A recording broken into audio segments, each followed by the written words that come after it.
Сайн байцгаана өрх юмд үзэгчтэй. Тань мэдхүй хэлээрэ өрөөтэй Занга ТV-гийн цоошин дугаар үзэж та бүхэнд хүрэхэд бэлэн боллоо. Энэ удаагийн дугаараар бид нар үзэж та бүхэндээ одоо өмнө нь ярьсан түүх өргөжлүүлэн ярихаар судлаач Билгүн, судлаач Тод миний би энд сууж байна. За танд өглөөний мэнд хүргэе. За чамч гэсэн өглөөний мэнд хүргэе. Тань за манай дугаар бол өглөө ордог учраас бас эрхэм үзэгч, мэрэгэн үзэгч бас бид нартай хамт өглөө эртлэн босож хүлээж байгаа гэж найдаж байна. За өмнөх дугаар дээр чулуун манай чулуун дорж байсан. Чулуун дорж судлаачтай Гүүрийн улсын түүх хүртэл ярьсан байлаа.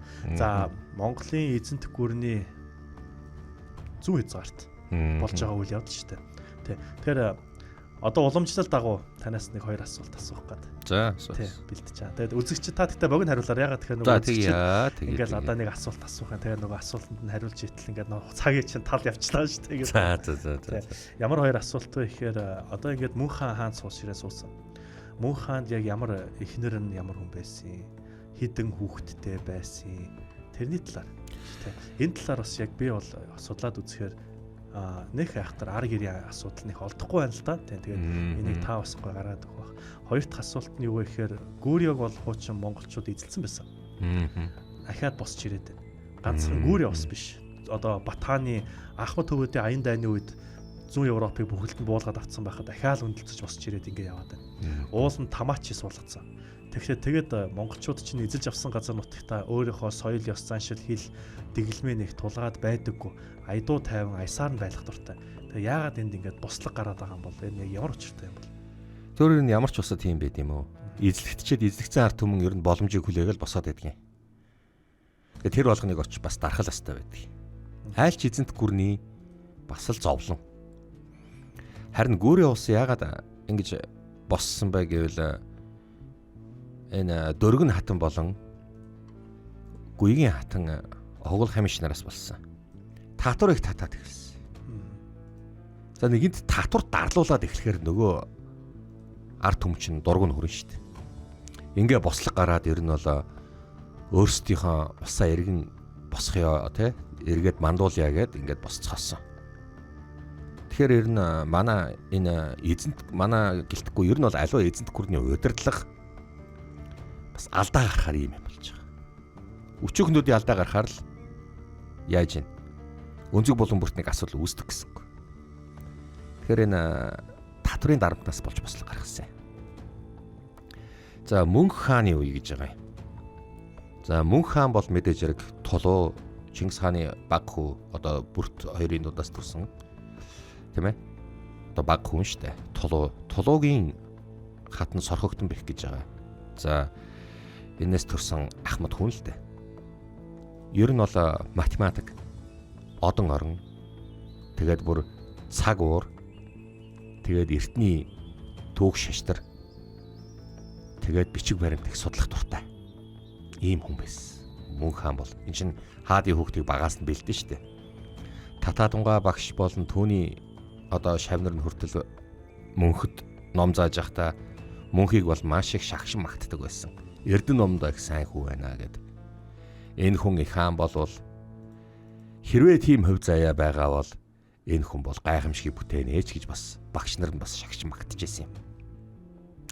Тийм болохоор Мөн хаан бас өөрөө шулуух хэлэхэд толгоо хоосонгүй бөгөөд дугаан үеийн 13 дугаар зуундаа бас л Эрдэм номтой хааны тоонд орж байгаа. Энэ хаадууд ухаантай байх Эрдэм номтой байна гэдэг чинь маш чухал байгаа юм. Энэ бол улсын мандаран бадралтай бас холбоотой баг тий. Гэхдээ тэнэг хаан болвол тэгэл одоо өнгөрлөө шүү дээ. Одоо тэр тодорхой шүү дээ. Юу ч байсан хаан байтугай тэгэл юм болох юм шүү дээ. Тэгэхээр Мөн хаан бол их эрдэм мэдлэг сайтай ийм хүн байсан.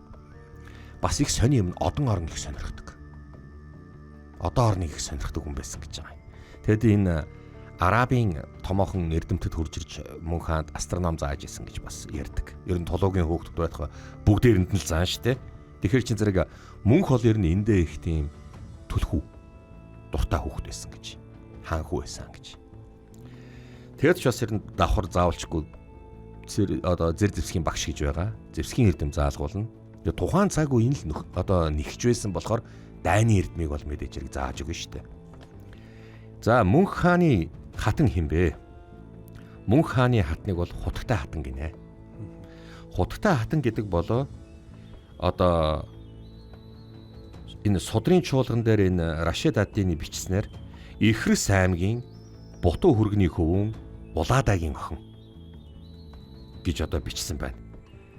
За харин Йоан усын судар дээр болохоор зэрэг хонграад овхтой тэгээд дайс эцний ач хөвөн дайс эцэнд захирагдж байсан нэг баатар ноёны хүү одоо Мангачигийн охин гэж бас тэмдэглэсэн байна.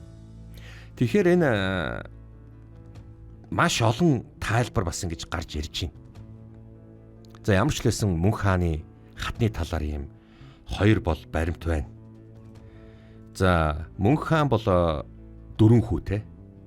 За хутагтай хатнаас нь болохоор зэрэг том хүн бол Балтар баатар гэж байгаа. Удаах хүн Өрөндаш.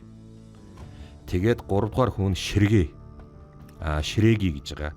Ингээд баг хүн бол Асуутай гэсэн ийм одоо 4 хүүтэй. Ийм хүн байгаа. Мөнх хаан бол. За мэдээж зэрэг их хатныг бол түүхэнд бичсэн.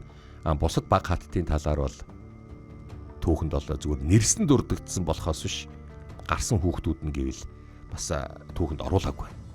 Харин энэ түүхийн баримтуудыг нэгэд үзэхээр тэр тэдэн хүүхэдтэй. Тэр тэдэн хүүхэдтэй. Тэгээ яг тэр хүүхэд нь ямар нэртэй байсан, хинээс нь төрсөн ингээ байдаггүй те. Тэгээ яалтч байгаас гадаад дотоодын их сурвалжуудыг харьцуулж ижил олж авдаг юм бол бас энэ талын мэдээлэл олоход бас их хүндрэлтэй юм байлээ. Тий. За тэгэхээр ер нь ч тэгээд ер нь 22 настайгаас л дайнд алт улсыг дайлах дайнд ингээд яваад өгсөн тэр дайн байлдааны эрдмээ одоо туршлага судалсан гэдээ одоо өмнөх дугааруудаа бол хэлсэн шүү дээ. За тийм болохоор зэрэг энэ мөнх хааны тухай болон одоо тэр гүүрийн улсын чиний асуулт болон одоо ер нь мөнх хааны гэр бүлийн байдал нь болоо ийм байна гэж би хэлмээр байна. За тэгээд бас нэг эрхэм хүндэт үзэгчтэй нэг би бас нэг юм хэлье. Монголын түүхийг entertainment байдлаар тод бит хоёр бол ярьж байгаа. За entertainment байдал гэдэг бол тухайн цаг үед байсан үйл явдалд байсан юм шиг тийм яриа болно. Гэхдээ энэ бол их шинэлэг зүйл гэж би бол хувьсаа бодож байгаа юм. За тийм болохоор шолоохон хэлэхэд би түүхч Үлзийбаатаргаа шиг төрийн шагналт мундаг Үлзийбаатаргаа шиг сайхан уншаа тайлбарлаж бас чадна л да. Мөн гээгцэн түүхийн Отхон Баяргаа шиг бас их баримт одоо тайлбарлаж яриад ээж бас болно. Гээгцэн түүхийн Отхон Баяргаа шиг. За тэгэд мөн Баабаргаа шиг бас нийтлэлээр толиулж болно. Тэгэхээр янз янзын судлаач болгоны янз янзын арга байгаа. Entertainment байдлаар ярина гэдэг бол одоо миний арга юм аа. Тийм болохоор зэрэг үлгэр ярьж өгж байгаа биш зохиохгүй ч гэдэм үү. Гөөмөн сайхан шөөмжлүүлсэн л дээ. Ингэж яахгүй бараг ерэн түүхийг ингэж ярихгүй гэж манай зарим сонсогчдод их дургуун хүрсэн бололтой. Тэгэхээр entertainment аргаар ярина гэдэг чинь бас арай өөр юм аа. Тэгээ үүнийг бас нэг хэлмээр байна.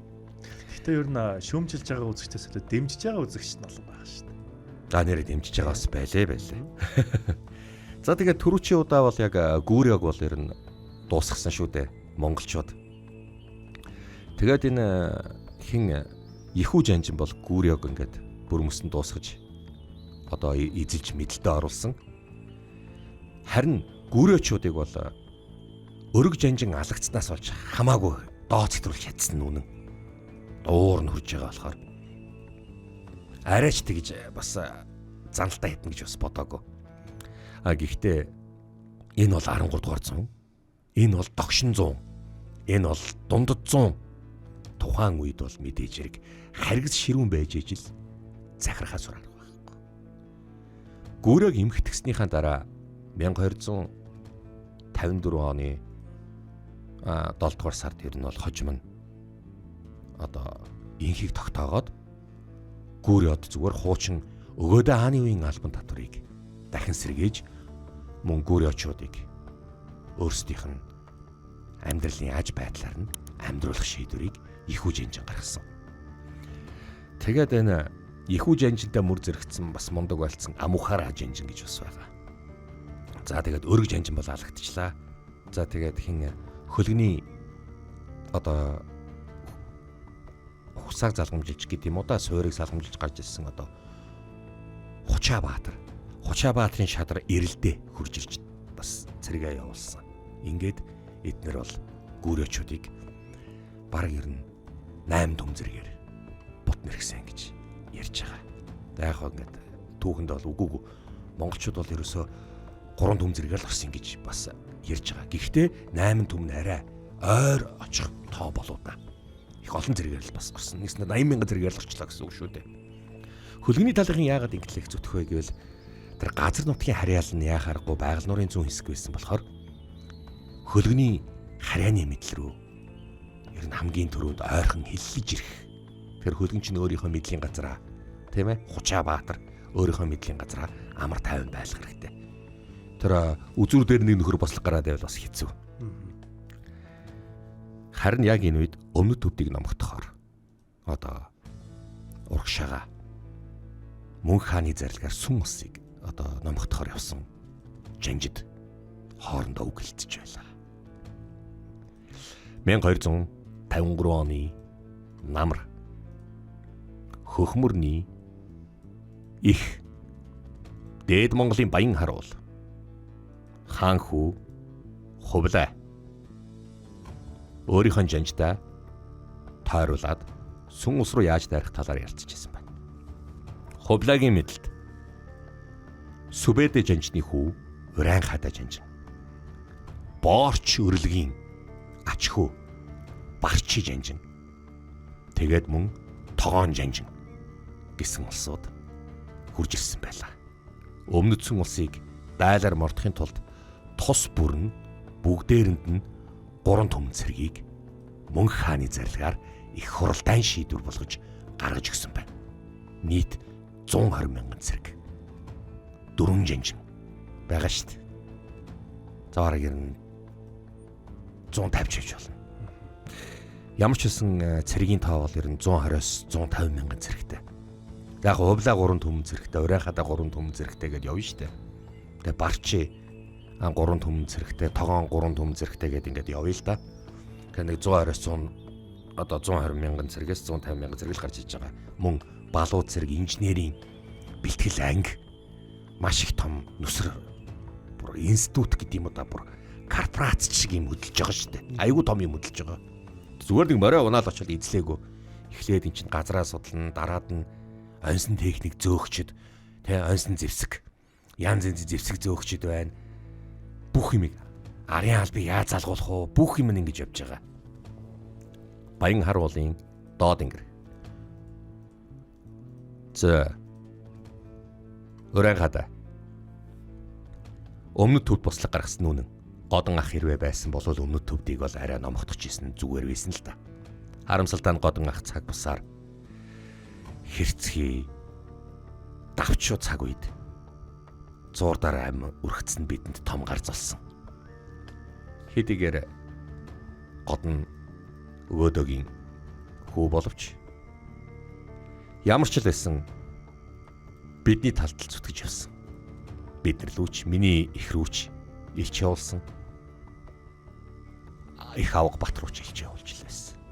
Тэгэхээр одоо Годонд бол дэндүү харамсаад байна. Одоо яа их вэ? Тэр хүн байхгүй болсноос хойш. Харин чиний эцэг Сүбэдэ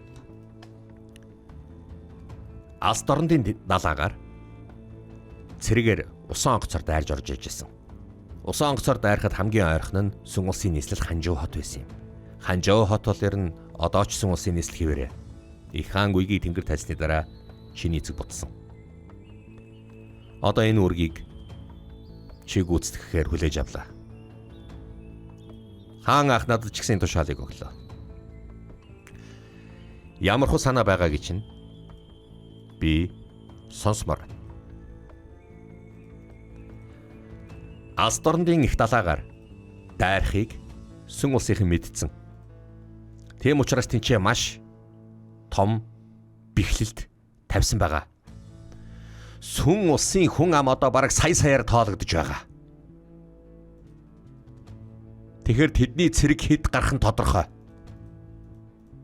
Тэд нар бид нар шиг 100 эдэн мянгаараа гаргачихгүй. Ихний ээлжинд сүн ус бидний өдөөс 2 сая цэрэг тавихад бэлэн болчиход байна. Сүн усын хүн ам маш олон. Гэхдээ дайлаар мортоход дайчин цэргүүд нь ховор байгаа. Дандаа тариач арт юм. Тийм учраас би өмнөд төвдийг номох тусны дараа сүн улсын баруун зүгээс давших бодолтой байна. Барчиж энж. Ямар бодолтой байна? Өрөө хатагийн зүгөө. Хэрвээ сүн улсыг бид нэр дорн хязгаараас нь дайрах юм бол хохирол үзнэ. Алс дорндын далаагаар дайрж орж ирдэг юм бол сүн ус баруун зүг рүү зугтжил таараа. Тэгэхээр баруун зүг рүү зугтаах юм бол эдгээр хамгийн дөрөнд дайлын улс руу зугтах болно. Дайлын улсыг эхэлж мэдлэлтэд оруулахгүй бол болохгүй. Өрөө хатаа ч гэсэн энэ саналаа надад илчлээсэн. Тийм болохоор бид нар эхлээд дайлын руу орсон зүг гэж бодож байна. Хувлаа эзэнтэй. Ойлголоо. Тогоон. Ямар бодолтой байна? Дайлыг номтоход авах юм бол бид нар Анамын хаан тусдаа шууд залгана. Анамын яг хажууханд баруухан тийшээ Паганы хаан тус байгаа. Тэр хоёртой бас уулзраа олохгүй болохгүй байна. Туршуулуудын мэдээгээр мөн худалдаачдын торгоны замын худалдаачдын мэдээгээр Анамаас цаашаага Кихмерийн хаан тус мөн Чампа байгаа. Тэд нар бол дараагийн асуудал үсттэй. Тийм ээ. Гэхдээ бид нар хамгийн түрүүнд дайлын Анам дээр түшиц газараа тавих хэрэгтэй байна. Паганы хаан тус ч гэсэн бидэнд бас түшиц газартаа болох ёстой. Дайлыг эзэлж авсны дараа сүн улсыг баруун зүгээс нь дорны далаа руу шахсан нь хамгийн зөв шийдвэр гэж би бодож байна. Ойлгомжтой. Би Сичуан руу цэргээ оруулна. Хувлаа эзэнтэй. Сичуан бас хэцүү л байгаа шүү дээ. Сичуаны газар нутаг. Тэд нар цэргээ бэхлэлтэд тавьчаад байгаа. Таны өөдөөс нийн угуу үннийг хэлэхэд 300 мянгаас их цэрэг тавина. Таны талаар ямар бодолтой? Бидний цэрэг нэгдлээ гэд сүн улсын зэргийг хүчрэхгүй. Яагаад вэ гэвэл бидний цэргийн тоо бага. Гэхдээ хамгийн чухал газруудыг эзлэхийн тулд би Сичуан тал руу дайрж ормоор байна. Энэ зөв гэж бодож байна. Сичуаныг би өөрийн мэдлэлдээ оруулчаад би хөгмөрнийх газрыг нь бариад байжээ. Уран хада дайлыг чи эзлэх ёстой. Та бүгд барчи чи Анам руу чалдаж болно. Хамгийн гол нь хойд зүгийн хөхмөрний цэвэр усны унднаас нь холдуулах хэрэгтэй. Сувдан гол Сичуаны доод эргээс их авч байгаа шүү дээ. Тэгэхээр ундны уснаас нь холдуулах хэрэгтэй болно. Лиг гол урсж байгаа боловч сүн улсын ард түмэнд хөрөлцөгчгүй. Тэд нэр тэгээ шорог ус авгаа сууцгааж инээсэн. Тэгвэл хувлаа эзэн та эхлээд Сичуан руу орё гэж бодож байгаа юм уу? Тийм ээ. Сичуаныг би өөрийн мэдлэлд оруулчаад дараад нь Шан руу орох бодолтой байна. Тэгвэл та Сичуанд бэхжижээд сүн улсын баруун хойд талаас нь бидэнд хүч нэмэрлэн ороорой. Бид нэр барчи бит хоёр дайлын руу орно. Харин тогоон Паганы цэргүүдтэй холбоодохтой. Паганы хаан тустай холбоодохтой. Тэд нар бид нартай эвсэж холбоотон болдгоо гэхэд сүн ус руу дайлаар мортоход саад болморгүй. Ойлголоо. Өрөө хата эзэнтэй. Дайлэр үтлээ. Гэхдээ тогоон эхлээд чи өмнөд төвдийг номотоодох. Чадна үз. Чадлагүй яах вэ?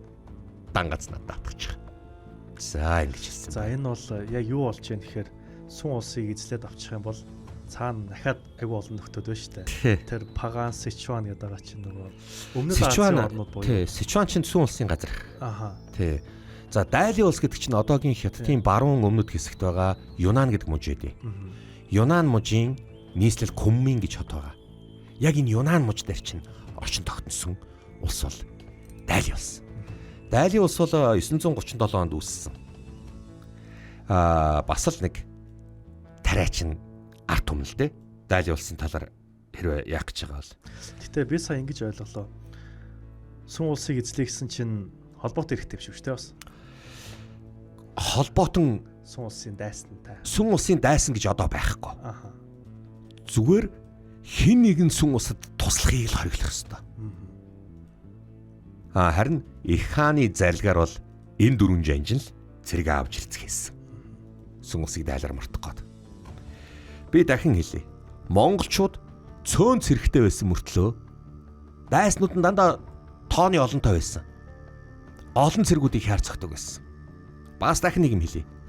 Өөрөөсөө илүү хүчрэх усуудтай, хөгжилтэй усуудтай ан маань үзэж эцсээ хүртэл тэмцэлдэж тэднүүсийгээ ялж агуу их гүрнийг байгуулж ирсэн шүү. Бусад улстай харьцуулах юм бол. Тэгэхээр яаж ийн Монголын цэргүүд бол тоо цөөтөөч гэсэн цэрэг бүр чадварлаг байж. Ганцхан жишээ л хэлье. Лигниц гэж нэг болсон да. Орой дээр нь Польшийн Лигницийн Краковын цайзрууд айрсан штэ. За Лигницийн тулдааны өмнө Краковын цайзрууд айрахад бүрээ үлээж Баатар дохио өгөх ёстой байдаг штэ. Гэтэл тэр Краковын цайз 84 м өндөр гэж байгаа юм. За одоогоор жишээлх юм бол бод самхагтал талбай дээр байгаа бод самхагийн дайны л өндөр цайз байсан гэсэн үг. Гэтэл тийшээ давшиж очиж байхад 500 м-ийн цаанаас бүрээ үлээж байгаа тэр орой дээр цайз дээр бүрээ үлээж байгаа Баатрын яг түнхийг онж байгаа байхгүй юу? Хагас км хамгийн урд одоо давшиж байгаа зэрэг гэх юм уу да. Хамгийн урд нэр нь үл мэддэх зүгээр тэргүй гинэний цэрэг л харвчиж байгаа штэ. Гэтэл бод самхагийн орой дээр бүрээ үлээж байгаа Баатрын яг түнхийг онохын тулд багшийн дэ 50-аас харваа ячих шиг боллоо шүү. Харин тийм байна. Тэгэхээр Монгол цэргийн ур чадвар 13 дугаар зуунд ямар байсан бэ? Монгол цэргийн ур чадвар. Тэр нэг нэр нь хамгийн урд игнэнд одоо давхиж байгаа нэр нь үл мэддэх Баатар л харуулсан шүү дээ. Тэгэхэд Монгол цэргийн ур чадвар яг ямар байна?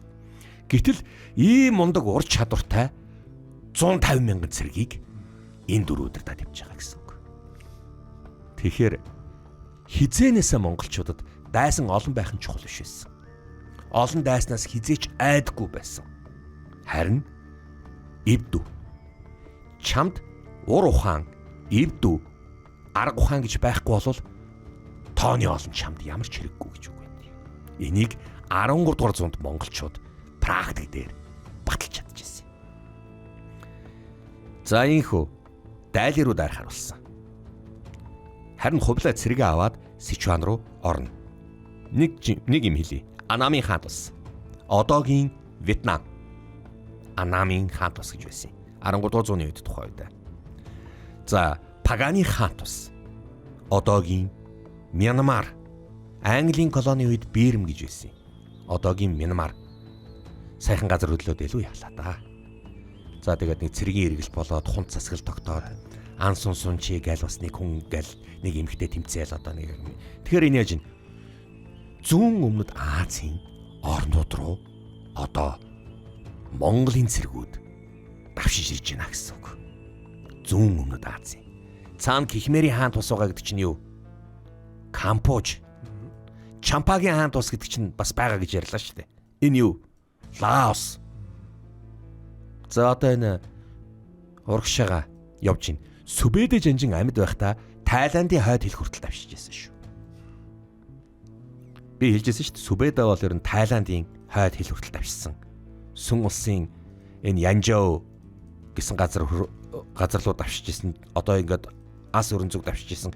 Сүбэдэ шиг Евразад энд очиж ялаал, тэнд очиж ялаал, очих болгондоо ялж исэн гарамгаа жанжин 65 том тулдаанд дандаа ялт байгуулсан жанжин дэлхийн хаанч байхгүй гэж би нэг хэлжсэн шүү дээ. Тэгэхээр бас Сүбэдэгээрээ бахарх хэрэгтэй.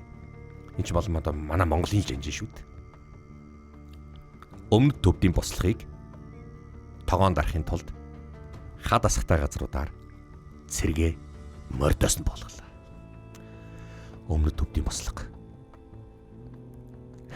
годон эзнийг байхгүй болгосны дараа тэр нэг Оог бол хамиш гэж нэг юм эндээс давсны татвар их татсан. Тэгээд бас сарлаг ямааны сүүний татвар мөн бор будаа болон хөц будаа 10 гурлийн татвар маш их татвар татснаас болж өмнө төвдөд өргөцсөн. За яах. Ёсчлаад биелүүлэхээс өмнө төв рүү орно. Бүх зэргүүд энэ хад асах дээр мордоо нисгэж өгөө. Явган явцгаан шүү. Харин бүгдээрээ гутланда ямааны иврээр бэхэлсэн халтардгүй бэхлэвч зүүцгээ. Бид халтрах ёсгүй. Ойлголоо.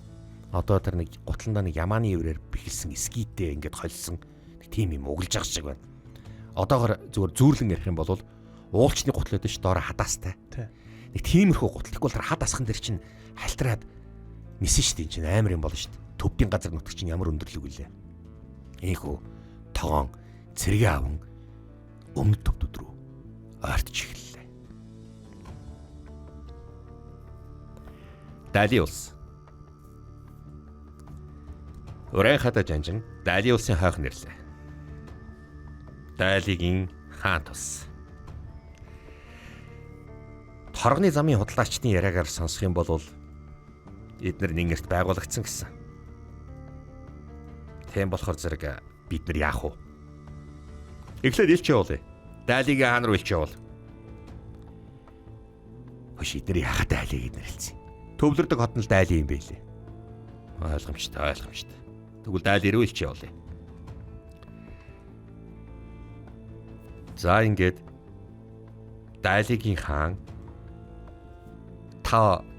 Таошэн гэдэг хүн рүү илч явуулж байгаа. Таошэн руу илч явуулсан байна. Дали улс. Хааны өргөө. Хаант минь умар зүгээс илч ирсэн байна. Монголын эзэнт гүрний жанжин Уран хата Монголын их эзэнт гүрний эзэн хаан Далай хаан мөнхийн зарлиг оруулах Монгол хэлийг мэддэг торгоны замын худалдаач юм байна. Бага. Элчин юу гэж хэлхийг нь надад хэлмэрчлээ. За нэг хэлий мэддэг худалдаач нь тухайн үед чинь 13 дугаар зуунд дэлхийг ноёлж исэн юм чинь торгоны замыг эзэмшиж исэн нь үнэн. Тэгэхээр дэлхийд хаанчилж исэн хүнийхээ улсынхаа хэлийг бас эргэн тойрон судлаа шүү дээ. Далай хаан мөнхийн зарлиг эргэн газар дор ил булгаа аюутугаа биширдугаа Дали улс бидэнд дагаар оронч сүн улсыг дайлаар мортоход цэргэлэн тусалдугаа. Хэрвээ татгалзвал сүн улсын эсрэг байлдахгүй гэж үзвэл сүн улстай найрамдахгүй харилцахгүй бидний Монгол цэргүүдэд саад түүг учруулахгүй байсагва. Их хааны зарлигийг их жанжин өмнөд хязгаарын их жанжин уран хада хөрвүүлв. Бид нар сүн улс руу дайрах чах шиг байна. Хаант минь юу гэж бодож байна? Тайрун хаантан хэрвээ эднэр сүн улсыг эзлээд авдаг юм бол сүн улс тийм амархан эзлэгдэхгүй. Өмнө эзлэх гэж эднэр зөндөө оролцсон. Чадаагүй гэвэцтэй. Тийм л дээ чадаагүй. Гэхдээ эдний хар хоромд хаан ширээнд нь асуудал гарсан учраас л эднэр буцаж исэн болохоос ш чадаагүй биш. Чадаж байгаад явж исэн. Хэрвээ сүн улсыг эзлээд авчвал яах вэ? Сүн улс тийм амархан эзлэгдэхгүй. Хичнээн их зэрэгтэй гэж бодож байна. Хэрвээ сүн улс эзлэгдэх юм бол өмнөдийн тэнгист худалдааг монголчууд хянах болно. Маш олон улс үндэстнүүд сүн улсыг түшиж сүн улсын худалдаан дээр Өмнө зүгийн торгоны зам дээр амьдарч байгаа гэдгийг та нар ярих биш мэдж байгаа. Тэгэд Монголын элчид юу гэж хэлэх юм бэ? Тайрун ханда.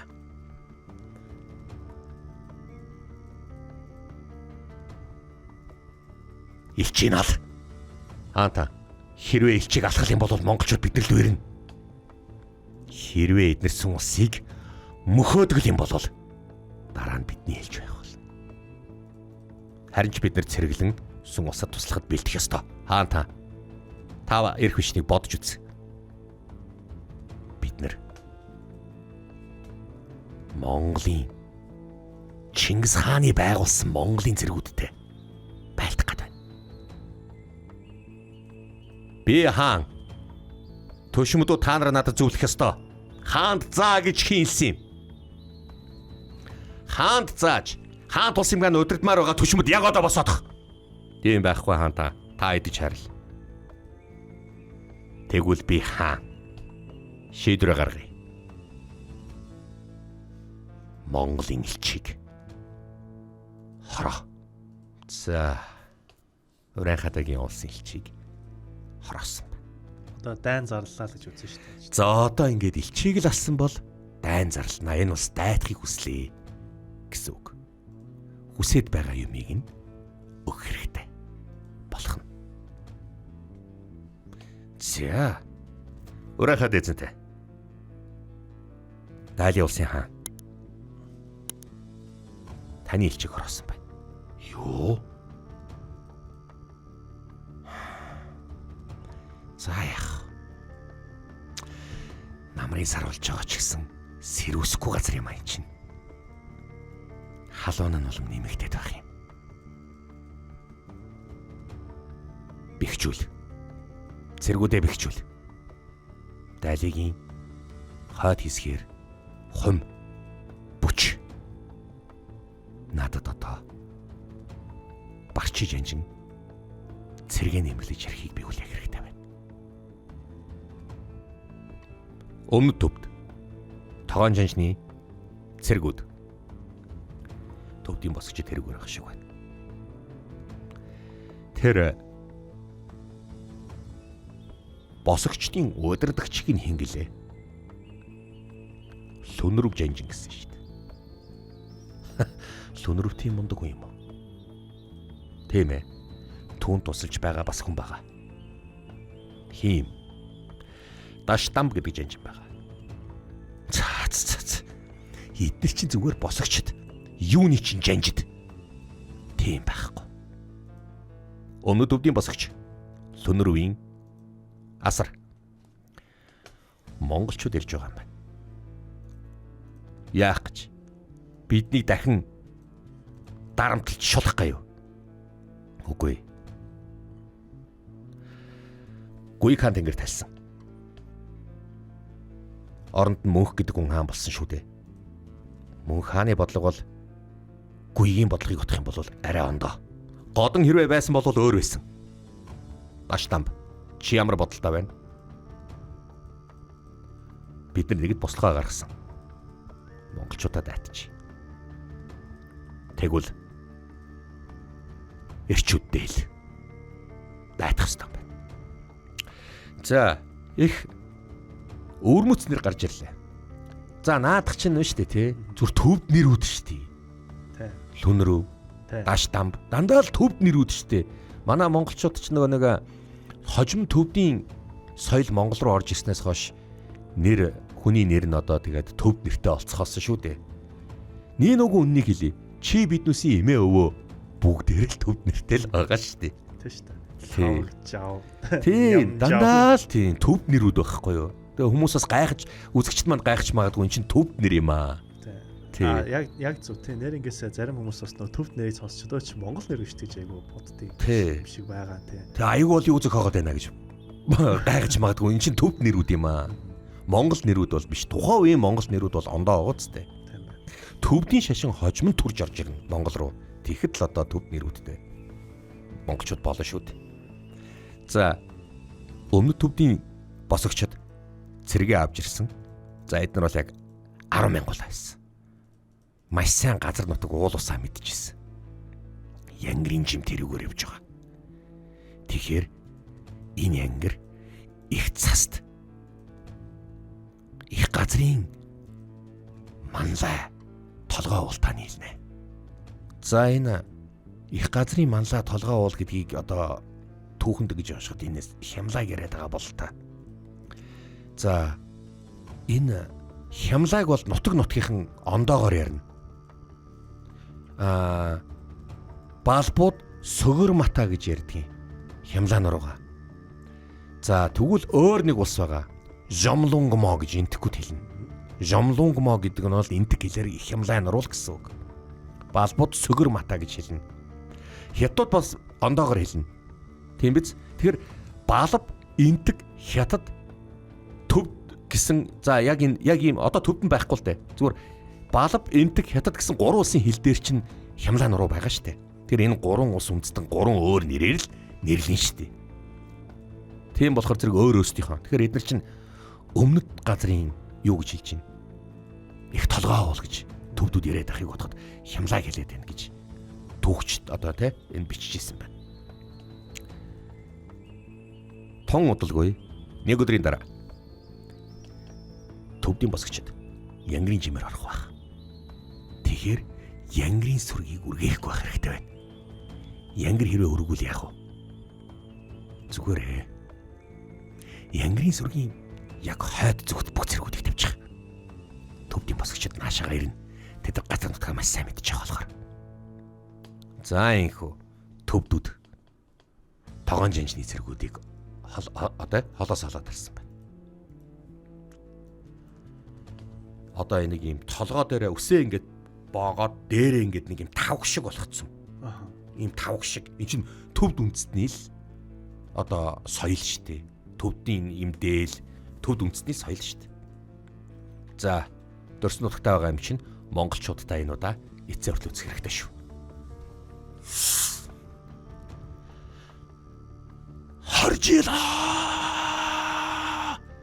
Хоржилоо. Ил үсгээр бас бичнэ.